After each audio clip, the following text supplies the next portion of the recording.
नमस्कार, इस समय हूँ जिला फिरोजाबाद में। फिरोजाबाद का एक छोटा-सा कस्बा नगर पंचायत मक्खनपुर के पास एक गाँव है जेवड़ा।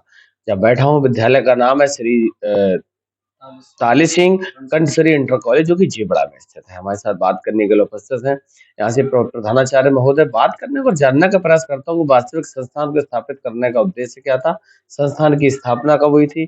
परीक्षाओं का समय चल रहा तो परीक्षाएँ कैसी चल रही हैं? नए सत्र में संस्थान क्या नया देने वाला है? सर सबसे पहले तो आपका स्वागत है।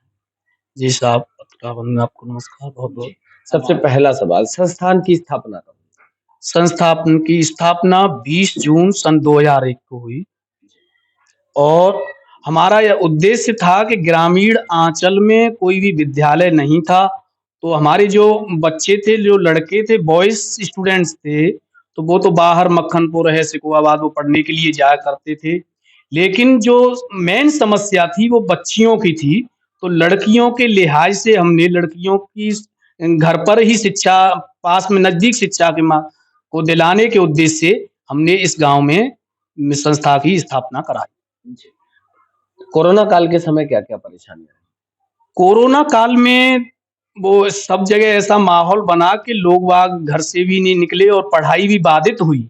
जब पढ़ाई बाधित हुई हमने प्रयास भी किया और जो हमें दिशा निर्देश दिया उसका अनुपालन करते हुए दूरी का वो सब मास्क वगैरह उसके पालन के हिसाब से हमने उन्हें शिक्षा दिलाई। फिर बहुत ज़्यादा सख्ती हुई तो हमने ऑनलाइन सिस्टम को भी चलाया। परीक्षाएँ बच्चों की थी, परीक्षा तो फिलहाल बाद में कैंसल हो गई। लेकिन हमने तैयारी बरकरार रखी, बाई चांस परीक्षा हुई तो हमने उनके लिए ऑनलाइन मोबाइल के माध्यम से बच्चों से भी एक-एक ग्रामीण क्षेत्र था, तो हर के पास मोबाइल भी नहीं थे हर बच्चों के पास, तो हमने ग्रुप बना दिए थे 4-4 5-5 बच्चे एक-एक मोबाइल पे सेट होके अपने घर पे वहीं पढ़ते रहें और हम अपनी ऑफ़िस से उनके पास प्रसारण करते रहे। मानव जीवन में शिक्षा को कितना महत्वपूर्ण मानते हैं? मानव जीवन में शिक्षा एक अभूतपूर्व मनुष्य का अंग है। बिना शिक्षा के मानव जीवन ही मैं समझता हूँ अधूरा है और बिना शिक्षा के कोई भी कार्य नहीं हो सकता है। शिक्षा ही मनुष्य का सर्वश्रेष्ठ धन है। विद्या धनम सर्वधनम प्रधानम ये ऐसा कहा गया है हमारे मनीषी और ऋषियों ने कहा है कि विद्या ही सर्वश्रेष्ठ धन है आज के जीवन में। जी। संस्कृति और संस्कार की अगर बात करूँ तो आजकल के बच्चे दूर होते चले जा रहे हैं। क्या प्रयास कर रहे हैं आप? देखिए और जो हमारे अभी जो संस्थान हैं जैसे पश्चिमी सभ्यता पर आधारित हुए हैं, तो उन्होंने संस्कृति और सभ्यता में बहुत अंतर ला दिया है।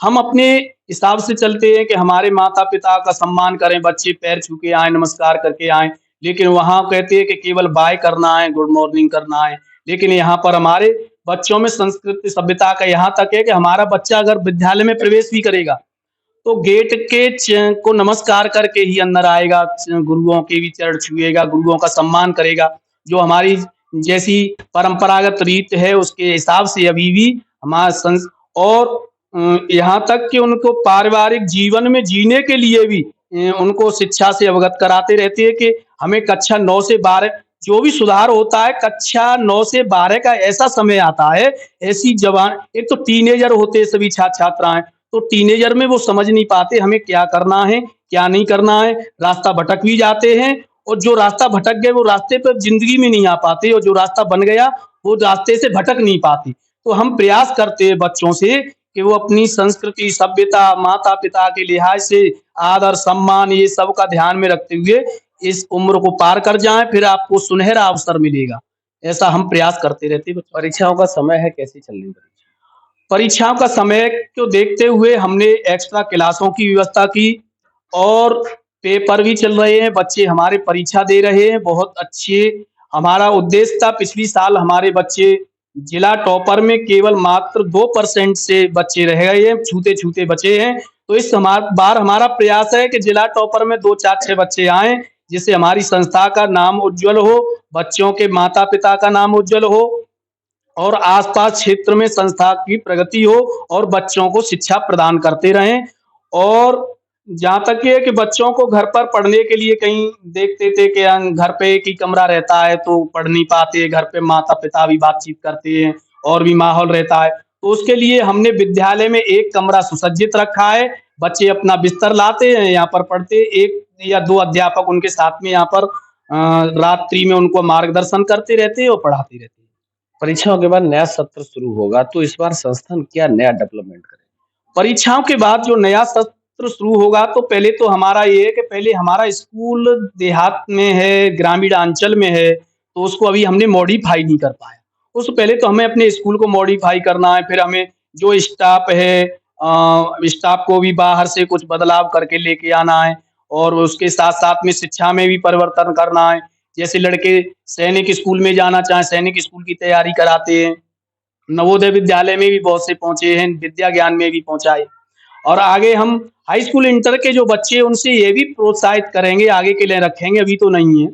अगर हमको स्टाफ और अच्छा मिले, देहात में मिल नहीं पाता है, नहीं अच्छा मिले तो हम तो आईआईटी और पॉलिटेक्निक की इसकी भी अलग से तैयारी कराना शुरू कर देंगे। हमारे पास आगे स्कूल के सामने अलग व्यवस्था है कैंपस से अलग, तो उसमें उनके लिए अलग से तैयारी भी कराएँगे, बोर्ड की परीक्षाओं के अतिरिक्त भी समय देंगे।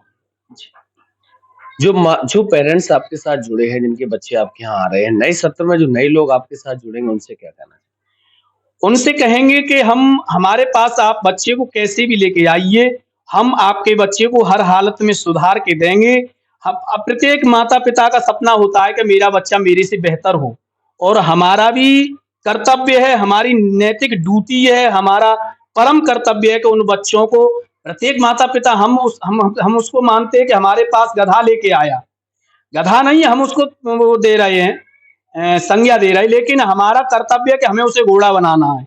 कैसे बनाना है वो हमारा कर्तव्य है, हमारे अध्यापकों का हम उसको घोड़ा बना के देंगे और बिल्कुल सही करके देंगे बच्चे को। कोई भी समस्या होगी उसका हम फ़ोन से, घर से संपर्क करके उनका निराकरण करते रहेंगे। बहुत-बहुत धन्यवाद सर, हमारी तरफ से भी आपको नए सत्र के लिए बहुत-बहुत बधाई, शुभकामनाएँ, धन्यवाद।